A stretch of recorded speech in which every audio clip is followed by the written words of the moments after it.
Welcome back to the crochet tutorial with Cozy Rosie UK, and today I am sharing with you how to crochet this really easy linen stitch crossbody bag.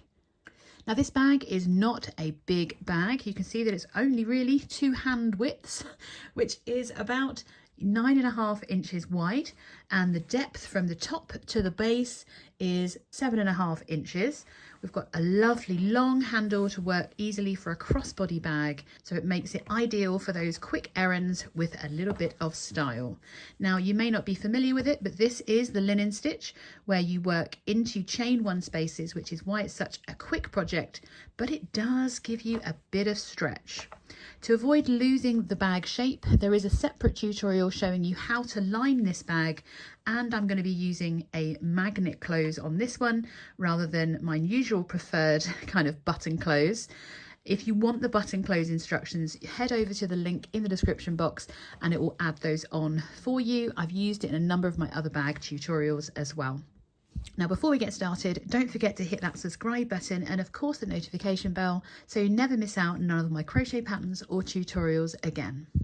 For the materials that I'm using to make my very own easy linen stitch crossbody bag is this beautiful chunky cotton by Maggie and Me. She is a small yarn company that does also make her own fabulous crochet patterns, and I'm really excited to try this kind of recycled cotton that she does have in lots of wonderful colours.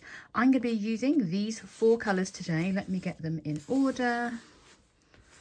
Yeah, so A, B, C and D. So I'm starting with this mushroom shade. Now this is 100% cotton. It has a length of 70 meters per ball, and the recommended hook size is 8 to 12 millimeters if you're going to substitute. So you need quite a chunky macrame cord for this one if you're using that, or a chunky weight cotton. So this is shade mushroom. We're going to use shade, that's hard to say, sage for color B. For C, I'm using oatmeal. And of course there has to be a pink in there somewhere, and I'm using this dusky pink. I picked these up at a yarn show, possibly in summer last year. I'm awful for holding on to yarn until I get around to using them, but today I am using them and I can't wait. Now I am going to be using an 8mm crochet hook, and then you're going to need what I call a darning needle for chunky yarn. That's a standard plastic needle. I have plastic needles specifically for chunky yarn, and you can see the difference between that and a normal darning needle. Just gives you a little bit more room to get your thread through because there is so much of it. If you are going to have to use a traditional darning needle, I would recommend using I don't know what they're called, like a yarn pulley through thing. I can't think what the official word is, but that will help get all the strands through. You're going to need some scissors, and this project is worked in a continuous round mostly. There's 2 rounds that we're going to join, so you're going to need either a chunky weight stitch marker or a lockable stitch marker as well, because we're going to mark the first round of, the first stitch of each round so that we don't get lost at any point. So gather all of your materials and let's get started. I have popped the link to her shop in the description box below for you if you do want to give this yarn a try, because I can't wait to try it myself. It's in a donut format, which can be quite risky and end up undoing itself, and we are going to be working from the outside in. I think I'm going to grab a yarn bowl just so it doesn't go absolutely everywhere. And then you can pull it. I don't know if you've ever used a yarn bowl, but it makes it a bit more free moving. So we are going to start by making a slip knot and placing that onto our lovely big 8mm hook. And I am starting with colour A, which is mushroom. And we're going to make a chain of 21. So we're just going to yarn over the hook and make sure that's nice and big to get it through. So that's our first chain. Yarn over, put it through again for our second. And we need a total of 21 chains. So that's 2, 3. So this is the beginning of our bag, and we are going to work both sides of our beginning chain, and we're going to be working in continuous rounds. So you are going to need your stitch marker close by once we've worked our first stitch. We're going to rotate our chain. So we normally have our V's facing us. We're going to rotate our chain to work into into the back bumps, that's going to mean that we don't get a hole around that middle of the bottom of the bag. That's really gives you a little bit more strength in your bag. Now obviously we can't work into the first one because it falls off of our hook. We're going to go underneath that back loop of that second chain. I need to make sure I get all of it. There we go. I still haven't. No, we have. No, we haven't. There we are. And then once you've got that onto your hook, we simply yarn over, bring it back through the back bump. So we have 2 loops on our hook, yarn over and pull through 2. We're then going to grab our stitch marker and place that underneath both loops of that first stitch that we made. That means we don't need to keep track of it. The stitch marker, as long as it remains in place, will let us know where that first stitch was. We're going to work 1 US single crochet, the same as a UK double crochet, into each back bump across. So we're just inserting our hook underneath that back bump, making sure we get all the strands. That was just me there. All the way down to the last one just before our slip knot. So I'm going to meet you at your very last chain effectively. So after that first one that we worked, we're going to work 1 single crochet into each of the next 18 chains, in this case into that back bump. So keep working across and I'll meet you when you have 1 chain remaining and you've worked into those 18 chains. Once you've worked all the way down your beginning chain, and we're then going to work into that final chain where we're going to work 3 single crochets. So you can go under the back bump or you can go through the chain because we're going to work all the way through this. So that's 1, and again reinsert into the same chain for number 2. And into the same chain again for number 3. You notice I kind of rotated as I was coming around that beginning chain so that they look evenly placed. And you can now see that where we've worked into that other side of our beginning chain, we still have stitches. And we're going to work into the other side of our beginning chain, working back down. So you can see where your stitch is. So we're just going to insert our hook underneath that beginning chain. We're then going to work 1 single crochet into each of the next 18 chains, and that will take you all the way back to where we started, and then we're going to work our final increase of round 1. So that's number 18. And then where we have our stitch marked, we have that space underneath, and we're just going to work a final 2 single crochets into that same space. So that's 1 and number 2 into that same space. So your beginning count for this round, counting around from that first marker all the way around back to the stitch those 2 stitches we've just worked into that last space, is going to be 42. So we're not going to join our round, we're just going to remove our stitch marker and begin working round 2 straight into that first stitch of the last round. We're going to start by working 2 single crochets into that first stitch. So that's 1. And then we reinsert into the same stitch for number 2. I'm going to pop my stitch marker into that first stitch that we made of the round, because we've made 1 and 2. And we're then going to work 1 single crochet into each of the next 18 stitches. So that's 1, 2, 3. So once we've worked 1 single crochet into each of the next 18 stitches, we're back to those final 3, and we're going to work 2 single crochets into each of the next 3 stitches. So that's 1, and then we reinsert for number 2, and then we reinsert to work 2 single crochets into the next stitch for the second time, That's 1 and reinsert for number 2. And then for a third time, we're going to work 2 single crochets into that next stitch again. Oh, I'm just catching that thread. That's 1 and reinsert for number 2. So we're creating that, we're just extending out the width of our bag, and then we're working 1 single crochet into each of the next 18 stitches, which will leave us with 2 stitches remaining. So work 1 single crochet into each of the next 18 stitches. Once you've worked those 18 single crochets, you should have 2 stitches remaining, and we are working 2 single crochets into those last 2 stitches. So that's 2 worked into that one, and then we work 2 single crochets into that last one again.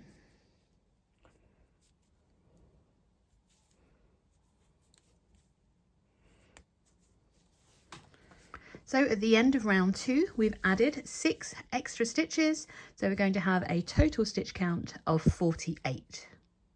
So going into round 3, we're going to remove our stitch marker, ready to work 2 single crochets into that next stitch. So that's 1 and 2. Don't know why it catches every time. And 2. We're going to replace our stitch marker into that first stitch of the round that we made. We're then going to work 2 single crochets into the next stitch. So that's 1. And then we reinsert for number 2. Oops. We're then going to work 1 single crochet into the next 18 stitches once again. So that's 1.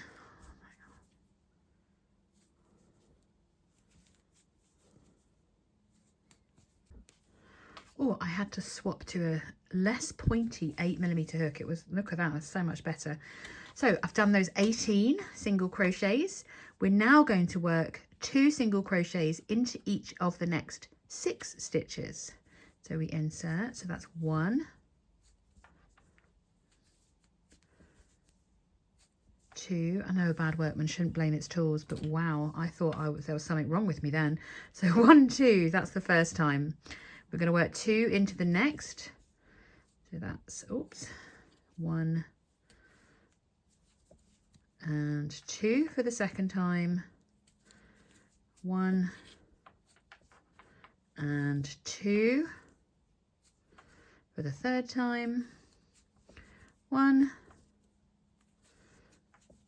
and 2. Look at the difference that hook made. Look how much neater that looks. I thought it was just me. That was the 4th time, wasn't it? Yes, so 1, 2, 3, 4. We've got 2 more to do. So we're working number 1. Or maybe not, that is me.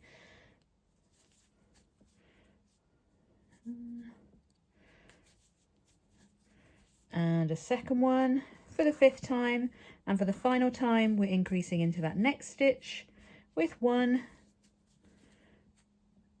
and 2. Wow. Lovely. Well, that's much neater. You can see that that really wasn't me. That was the hook that was causing that issue. There we go. We are then going to work 1 single crochet into each of the next 18 stitches, and you're going to have 4 stitches remaining after you've worked those 18. So that's 1, 2,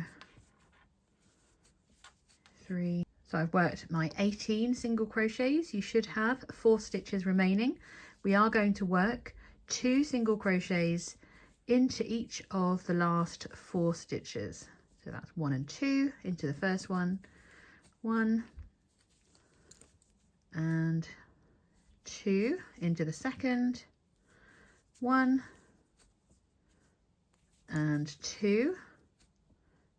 That's the 3rd time, and for the 4th and final time we are going to work 1. Oh, I just picked up an extra loop. and 2.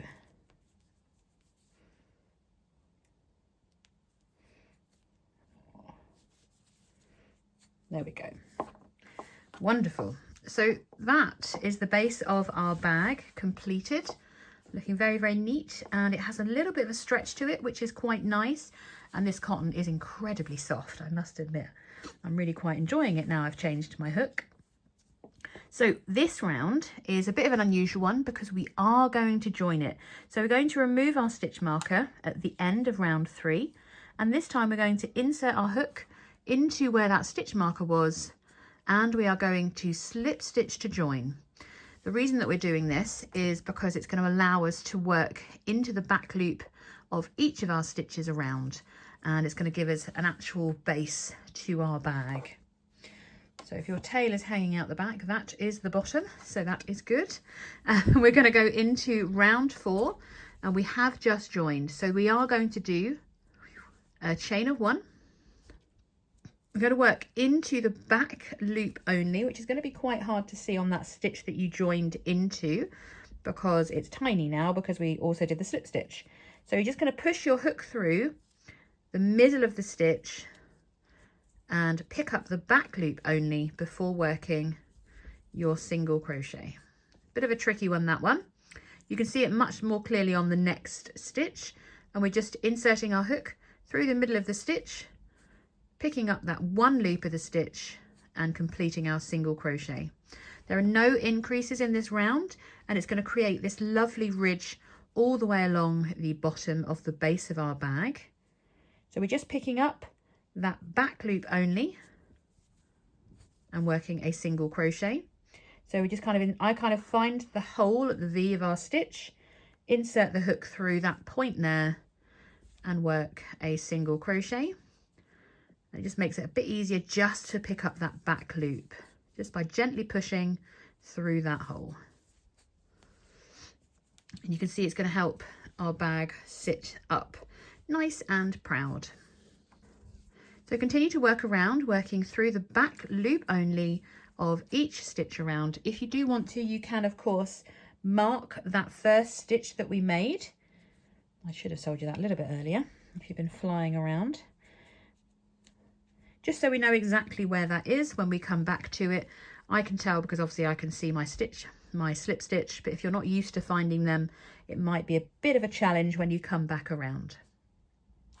So continue working 1 single crochet into the back loop of each stitch around, and you should have a stitch count of 60 single crochets at the end of round 4.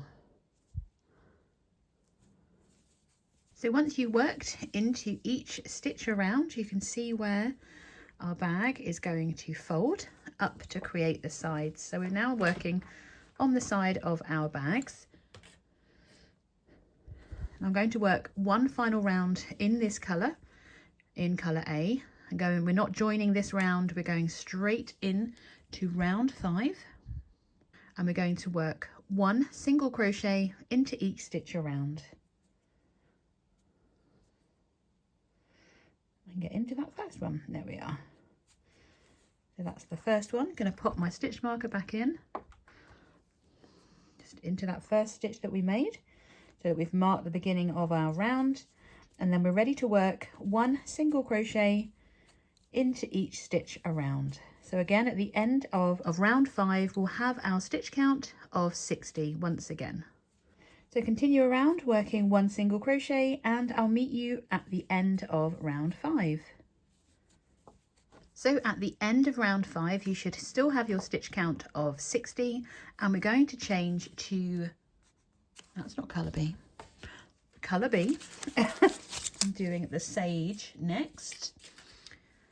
So let's take that out for a moment. Now we're going to be changing the stitch pattern now as well. So I'm going to bring up my loop first of all. I'm just going to insert my hook through the loop, the top loop of our current stitch, and then through, then through the side loop of the last stitch that we worked. we're going to grab our new colour and just place the tail over our hook and pull it through that loop, and then we can work the first stitch of round 6, which is going to be worked into the stitch that was marked. So we just insert our hook, we yarn over, bring up our new colour, yarn over and pull through 2. With this loop that we have, we can confidently bring it back and it just sits there, all done and dusted. And we've changed colour very neatly into our new colour and started our new round. So I'm going to mark my first stitch. I know it's pretty obvious because it is obviously in a different colour, but just for habit, it's good to do. So for the rest of round 6 and for the rest of the rounds, except for our final round, we're going to be making the linen stitch, which is that single crochet followed by a chain 1, and then we skip the next stitch. So we're going to skip the next stitch, insert into the next stitch, work our single crochet, and we chain 1, and we skip that next stitch. So we single crochet into the next stitch, we chain 1, we skip the next, we single crochet, chain 1, skip the next stitch and repeat. Single crochet. Oh, I've caught something there. Where's it gone? There it is. Chain 1, skip the next, single crochet and chain 1. So it's going to create chain 1 spaces in between each of the stitches that we're working. So continue working 1 linen stitch into each stitch around to the last stitch, and that's where I'm going to meet you. So I have worked my last linen stitch with my chain 1, and I have 1 stitch remaining of the round.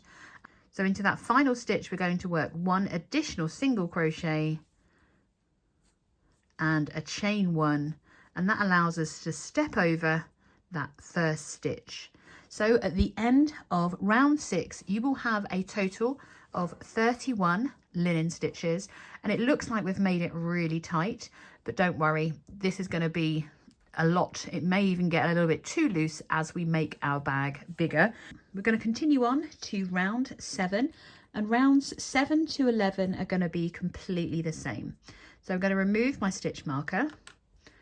We've already worked a chain 1 at the end of round 6, so we're going to skip the stitch, and we're now working into our chain 1 spaces, and into those chain 1 spaces we're going to place a single crochet. So we're inserting our hook not into the top of the stitch but into that chain 1 space to work a single crochet and a chain 1. Now that's our first stitch, so I'm just going to replace my stitch marker into the top of that single crochet that we made. We're going to skip the next stitch and work into that chain 1 space, working our linen stitch, single crochet and a chain 1. We're going to repeat that all the way back around to our stitch marker, and of course we're going to end in that chain 1 space where we're going to move our stitch marker around again. So continue around with round 7, and I'm going to meet you at the end of it just to make sure you're happy continuing on to that next round. So working into the chain 1 space, not into the top of a stitch. So we single crochet and chain 1 into each chain 1 space around.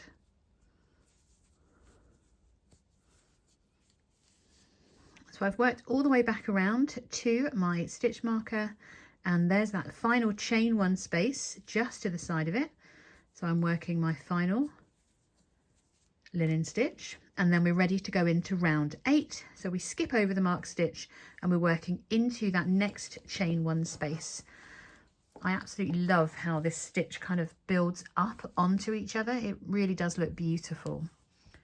So going into round 8, you would remove your stitch marker, you've done your chain 1 at the end of round 7. So we are ready to work into that next chain 1 space with the first linen stitch of the round. So single crochet, chain 1. I'm going to mark my first single crochet of the round, and then I'm ready to carry on once again. Now I'm going to be doing 6 rounds in each colour. So this is my first round, second round. So I'm going to be going all the way up to round number 11 with my sage green, and then I'm going to change colours once again. So if you're changing colours the same as me, meet me at the end of round 11, and then I'm going to change to, oh no, not that one, this one, to the oatmeal. So continue working your next 5 rounds, and I'll meet you at round 11. Once you've worked up all of those repeats up to round 11, we're going to change colours once again. And we need to do it slightly differently because we are currently working into our chain 1 spaces and not into those stitches. So first I'm just going to remove my stitch marker. We're ready to change colours for rounds 12 to 17. So at the end of your last round, I've just removed my stitch marker from that final single crochet of the first single crochet of the round. I'm going to insert my hook into that next chain 1 space, yarn over, and bring a loop up in my now old colour. Just pop the tail over for my new colour and complete that stitch. Tighten that end, and then we can do a chain 1, and that completes our first linen stitch of round 12. And we can then work our linen stitch into each chain 1 space around. We're going to repeat that for rounds 12 to 17 in colour C, and that's 6 rounds, and then a further 6 rounds for rounds 18 to 23 in colour D. Once you've repeated all of those rounds, I'm going to meet you back for a final round. You may not need it. I don't think I'm going to need it, but some people who may crochet a little bit looser may find that their linen stitch cause their bag to flare out. So there is a workaround for that. And I will tell you all about that once you've worked the height of your bag. So I'll see you at the end of round 23. Once you have worked your 23 rows, to find the sides of our bag, and we're going to single crochet around to those sides.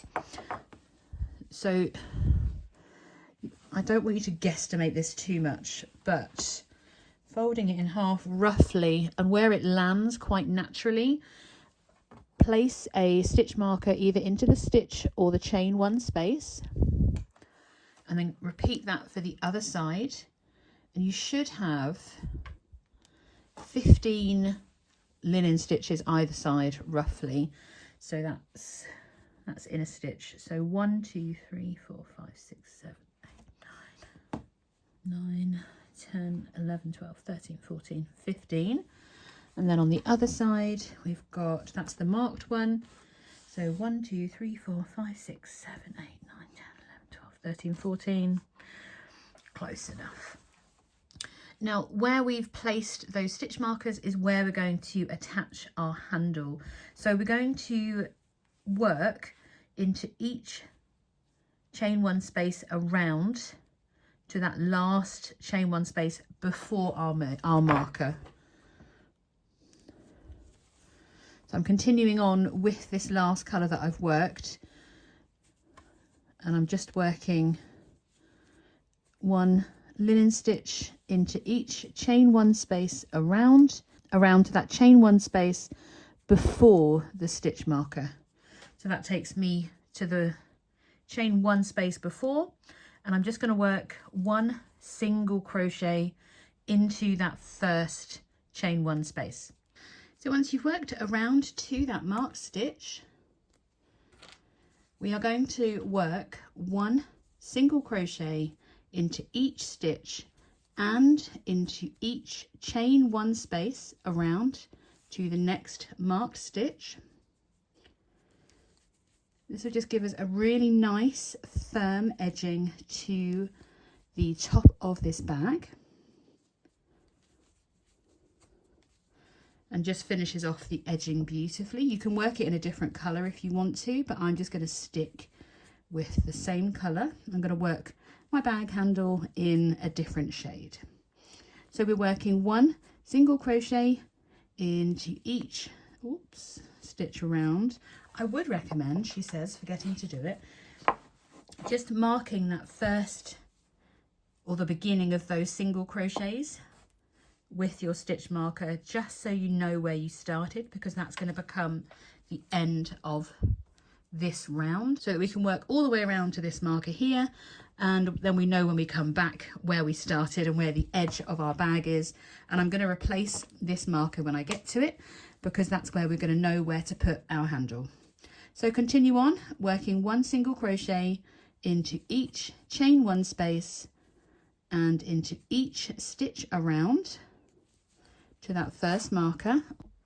Once you've reached that marked stitch, I'm going to remove it now, and I'm going to replace it once I've worked a single crochet into that stitch, just so we know where we're placing our bag handle. Oops. And then we're going to continue working 1 single crochet all the way around back to our first marked stitch. In my case, that was red. So just continue on working back around, working 1 single crochet into each stitch around, and I'll see you in a moment. So once we've worked all the way around, making sure we have worked into that last chain 1 space, just edges our bag with a nice solid row, which means if, like me, you are going to add a lining to your bag, you've got a really nice clear line of where you're going to sew it. So we can fasten off now with colour D. So I'm just going to do a slip stitch into the next stitch and fasten off. And then we are ready. I'm going to leave these markers in place because that's going to mark where we're going to join our handle very shortly. We just, of course, need to make the handle. Changed all the way back to colour A. And we're just going to make a long chain. So I'm just going to make a slip knot and place my hook through and secure. And I'm going to make a chain of 100. So just yarning over and pulling through 100 times.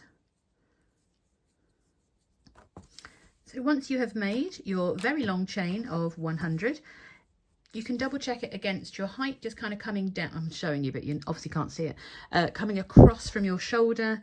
It is going to stretch a little bit, so don't make it too long because it will get almost too baggy.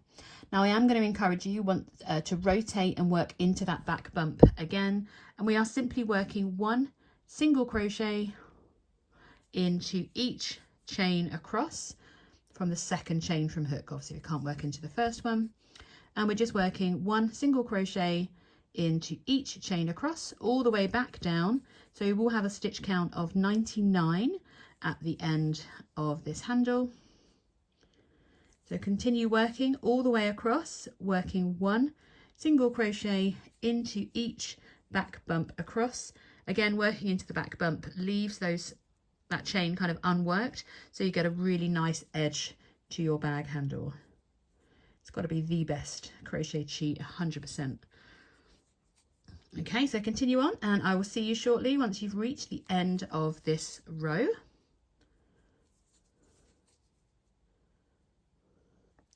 Once you've worked all the way back down the beginning of your chain, you should have 99 single crochets.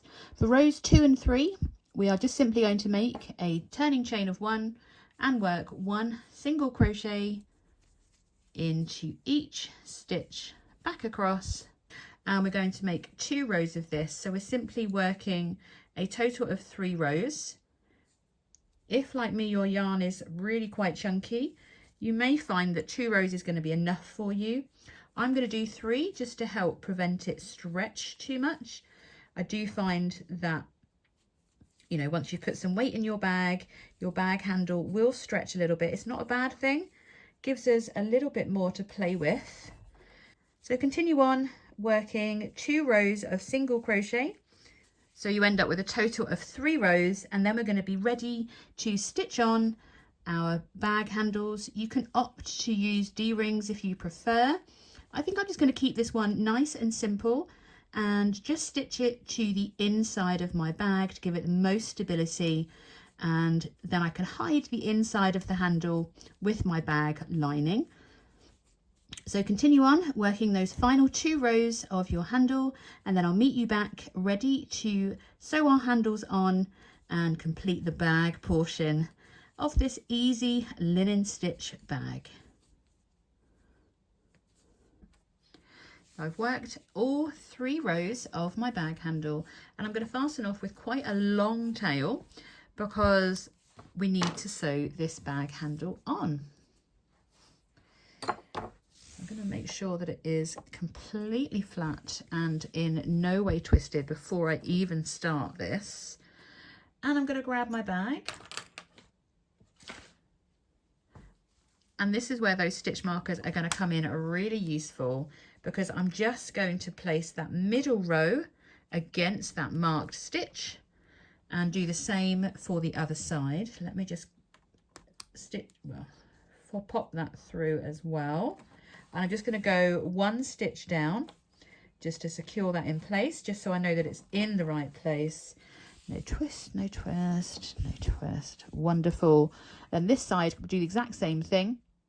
I'm going to go 1 stitch down on the bag handle and secure that in place through that middle row. And then we just have a nice little temporary hold for our bag handles for a moment. It's not a very good temporary hold, but you can see how they're going to sit in your bag. And of course you can make sure that it is completely straight. And I'm just going to grab my darning needle and stitch those in place. Obviously I've done myself a bit of a disservice because I'm going to have to make sure I work through the inside of these stitches. So let me show you how I'm going to do that. I'm going to grab my big darning needle, and I'm just going to pop my bag inside out first of all to make my life a little bit easier, and grab that long tail that I left to sew on this bag handle. See how easy it lets those chunky yarns come through the eye of the needle when they are designed specifically for chunky yarns. Make sure that I've got my stitch and my marker lined up and that everything is nice and neat. And rather than just stab it all the way through, I do have to be a bit careful and pick up those stitches from behind because the colours do not match. So if you can see, I've just picked up the back loop of that stitch and there is no brown on this side. Obviously using a contrasting colour, in your needle helps, because you will see where you have pushed through. And if you go through the wrong side of your bag, you will definitely be able to see it. So I'm just going to work my way through each stitch, securing it to the bag. Just 1 row down, 1 stitch in, making sure that it's all tight and really secured to this bag. So that's the first run, and we cannot see the other colour from the other side just by working through those back loops of those stitches. I'm going to come back the other way, making sure I don't come through with that lovely yellow needle. And I'm going to be really tight with sewing this handle on because we want it to be very secure. That's the only challenge with these big-eyed needles. They don't always go through the stitches if they're too tight. So let's come up somewhere else. There we go, that's a bit better. I'm not trying to do it so I'm pulling the handle in, I just want it to be secure. Come through there, but I need to grab some of that pink to secure it. Making sure that it's not visible on the other side of the bag. But it's really important that we don't come through that other side so that we can't see. Remember, I've got to weave that end in anyway. See the brown. And now I've reached that point here, I am just going to tie them together because it makes life a little bit easier. and keeps things secure while I weave the end in. There we are. So that first side is sewn on. Turn it right side out and I can remove my stitch marker that's been holding it in place for me as I stitch, and all that's left is to weave these two ends in and repeat it for the other side. So continue on and sew on your other side of your bag handle, and then there's just the lining to do, and that is of course optional. It will give your bag a little bit more structure, and I'm going to be doing something a little bit different. I'm going to be putting a magnet close on this lining, but it is a separate tutorial video for my bag lining, so you can find that linked in the top right hand corner for you.